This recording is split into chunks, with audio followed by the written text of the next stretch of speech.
Hello friends, मैं हूं संगीता झा और आप सबका स्वागत करती हूं मैं अपने चैनल स्टडी होम पे। तो दोस्तों, आज मैं यहां पे आपके साथ डिस्कस करने जा रही हूं G7 यानी कि ग्रुप ऑफ 7 7 देशों का समूह। तो G7 क्या है और 2019 में G7 कहां पे हुआ था और क्या क्या इसके इम्पोर्टेंट चीजें हैं और कौन कौन से इसमें देश शामिल हैं, वो सब हम यहाँ पे आज डिस्कस करने जा रहे हैं।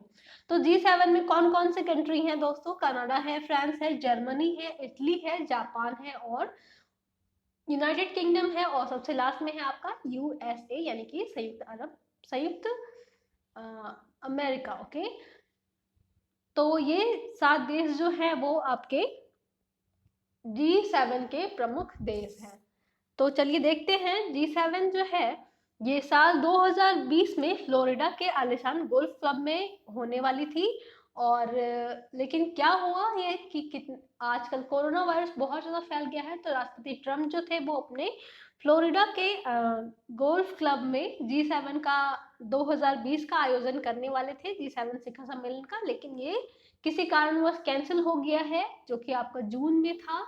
और अब क्या होगा, अब वीडियो कॉन्फ्रेंसिंग के जरिए G7 2020 का संचालित किया जाएगा। तो उनके सपनों पे, ट्रम्प के सपनों पे तो पानी फिर गया इस बार।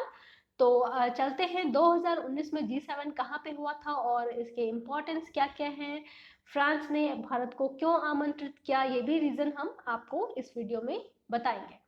तो दोस्तों, G7 जो है इसकी पृष्ठभूमि के बारे में बात करते हैं तो 1970 के दशक में वैश्विक आर्थिक मंदी व बढ़ते तेल संकट की पृष्ठभूमि में फ्रांस के तत्कालीन राष्ट्रपति वैलेरी जिस्कार्ड ने डी एस्टेन के आह्वान पर वर्ष 1975 में इस समूह का गठन किया गया था और समूह के संस्थापक सदस्य तत्कालीन विश्व के सर्वाधिक औद्योगिकृत एवं लोकतांत्रिक देश France, America, Italy, Britain, Germany और जापान थे। यानी कि ये टोटल 6 देशों का समूह था। पहले पेरिस के निकट रम्बोइलेट में वर्ष 1975 में समूह की प्रथम बैठक का आयोजन किया गया था और वर्ष 1976 में इसमें कनाडा जो है वो भी सम्मिलित हो गया, इस समूह का एक हिस्सा बन गया और इसका नाम हो गया इस ग्रुप का G7। ठीक है, तो विदित हो कि 1998 में रूस जो है वो भी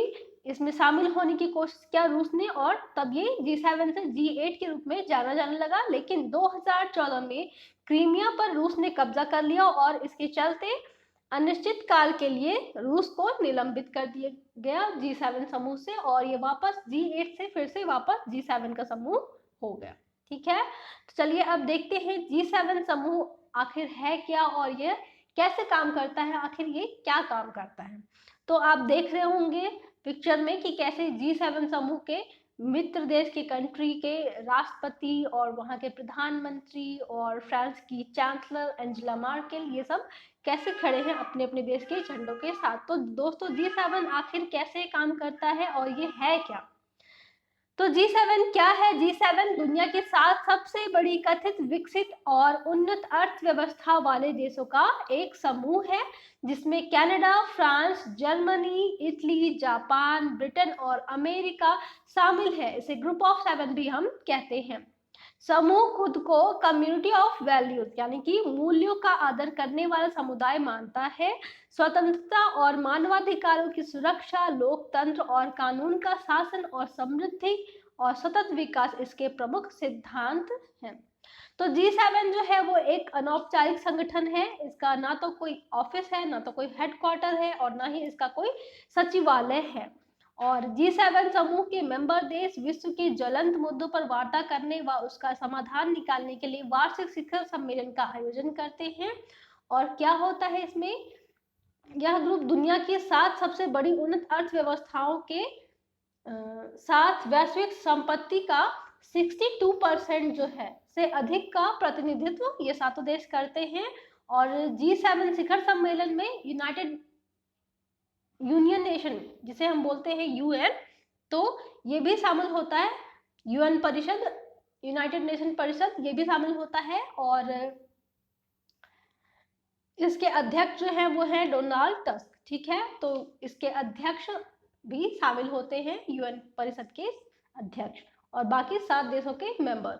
तो दोस्तों आपको पता चल गया होगा कि G7 शिखर सम्मेलन जो है वो हर बार किसी ना किसी ज्वलंत मुद्दों को लेके जो है वो ये वार्ता की जाती है, परंतु इस वार्ता में क्या होता है, जितने भी देश के राष्ट्रपति हैं वो इन मुद्दों पर काम करने का निर्णय तो लेते हैं, लेकिन कभी भी इन मुद्दों पर काम वो नहीं कर पाते हैं, कभी भी उन्होंने इतना ध्यान दिया ही नहीं है। तो कई बार ये जो G7 समूह की जो मीटिंग होती है, जो शिखर सम्मेलन होता है, ये कई बार विवाद का कारण भी बन चुका है। लोग कई बार पर्यावरण संरक्षण और इन सब चीजों को लेके कई बार लोग धरना भी दे चुके हैं।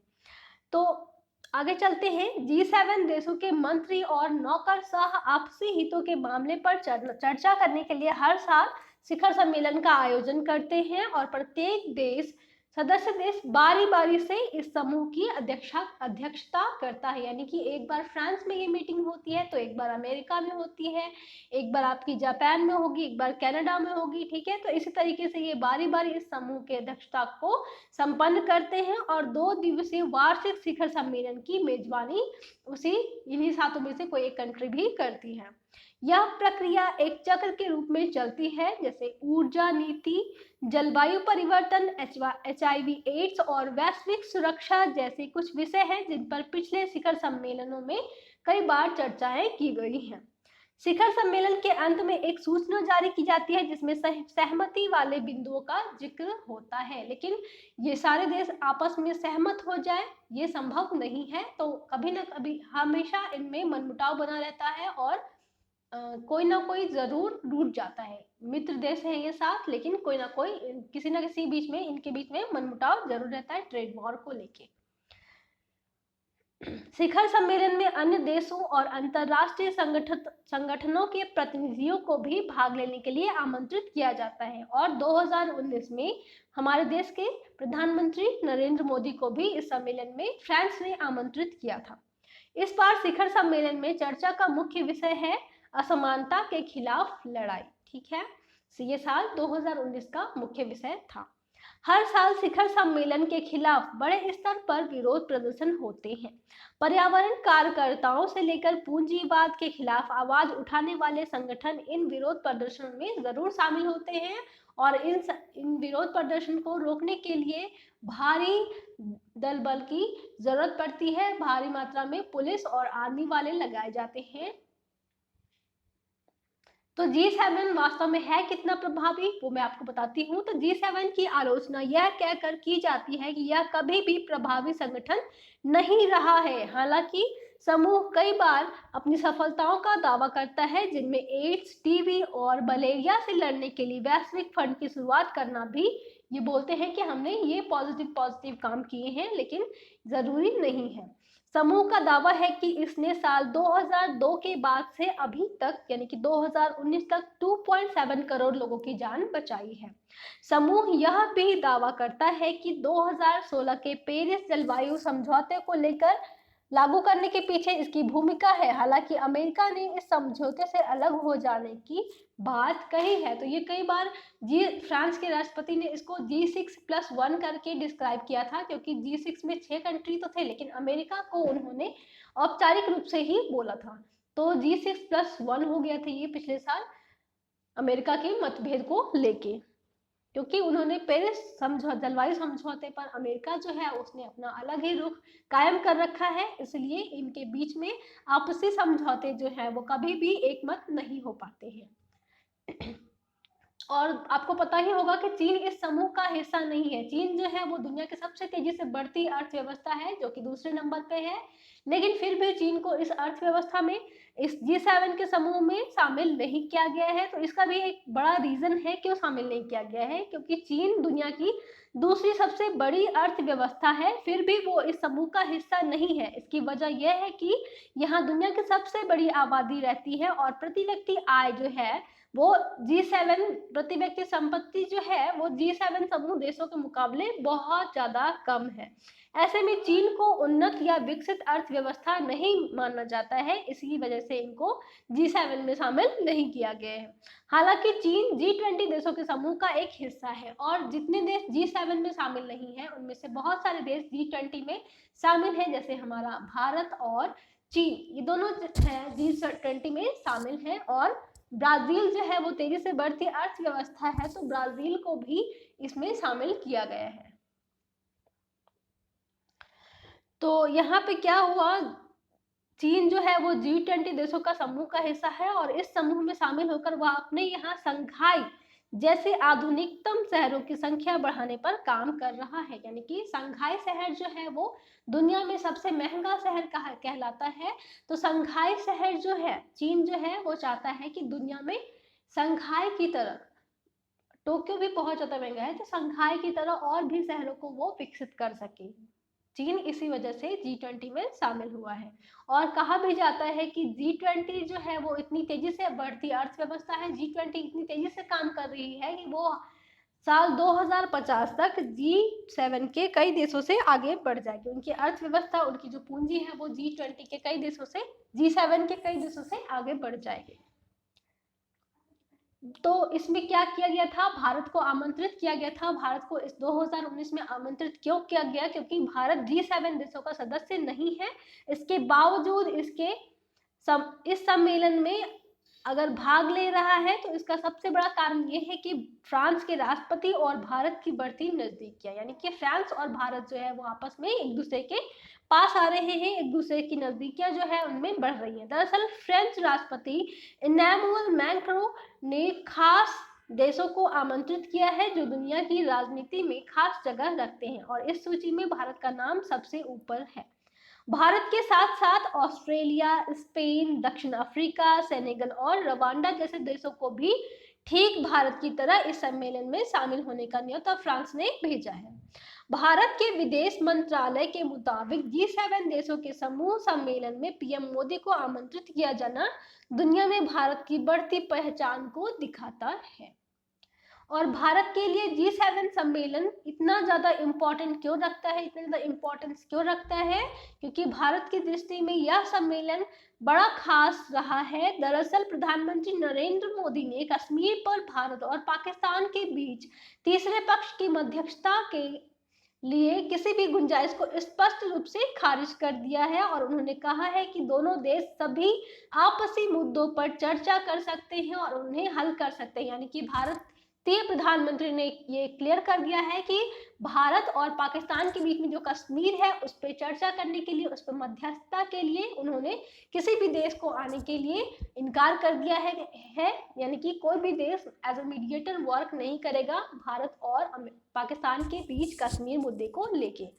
प्रधानमंत्री मोदी फ्रांस के बियारित्ज में G7 शिखर सम्मेलन से इतर अमेरिका के राष्ट्रपति डोनाल्ड ट्रंप से भी कहा है कि कश्मीर का मुद्दा एक द्विपक्षीय मामला है और दोनों देशों को इसे आपस में मिलकर सुलझाना चाहिए। यानी कि भारत और पाकिस्तान को इसे मिलकर आपस में सुलझाना होगा। तो उन्होंने ट्रंप से भी ये बात कही है और इस पे अमेरिका राष्ट्रपति विश्वास जताया है कि दोनों देश ऐसा कर सकते हैं।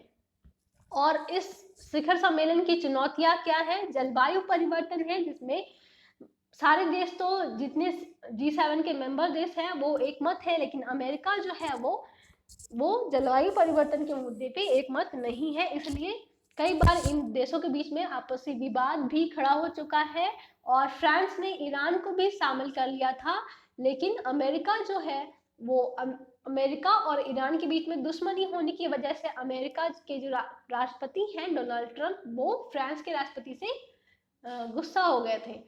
तो उनके बीच में भी टकराव चल रहा है अभी तो। और इनकी प्रमुख चुनौतियां क्या है G7 देशों की, जो हर बार चर्चा का विषय रही हैं, वो है जलवायु परिवर्तन, महासागरों के बढ़ते जल स्तर, डिजिटल जगत के परिवर्तन, ट्रेड वॉर, इनके बीच में आपस में ट्रेड वॉर भी है, और अमेज़न के जंगलों में जो भड़की आग थी 2019 में वो, और इस बार का मुद्दा होगा ऑस्ट्रेलिया के जंगलों में करोड़ों जानवर जो है, इस बार जब आग लगी थी ऑस्ट्रेलिया के जंगलों में तो करोड़ों जानवर इसमें जल के राख हो गए थे। तो ये भी एक प्रमुख मुद्दा बनेगा इस बार का, और इन सब पर अमेरिका के मित्र देशों से टकराव है। और क्या हुआ है कि अमेरिका जो है उन्होंने कई देशों से उनका आयात शुल्क जो है कई देशों ने बढ़ा दिया है। अमेरिका का। तो इसलिए अमेरिका जो है वो टकराव कर रही है और ये देश आपस में मित्र देश बनने की कोशिश तो करते हैं, लेकिन आपस में ट्रेड वॉर होने की वजह से ये देश जो है वो कभी भी मित्र देश नहीं बन सकते हैं।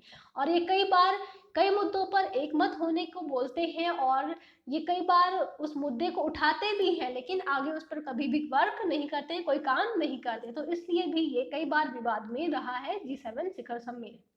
तो दोस्तों मैं आप लोगों से विदा ले रही हूँ। G7 शिखर सम्मेलन जो है वो इम्पोर्टेंट था और आप लोग इस टॉपिक को देखिएगा। और इस बार 2019 में फ्रांस के बियरिट्ज में ये शिखर सम्मेलन संपन्न हुआ था और नेक्स्ट अगली बार जो है वो अमेरिका में इसको होने की संभावना थी, लेकिन इस बार तो होने से रहा कोरोना वायरस की वजह से।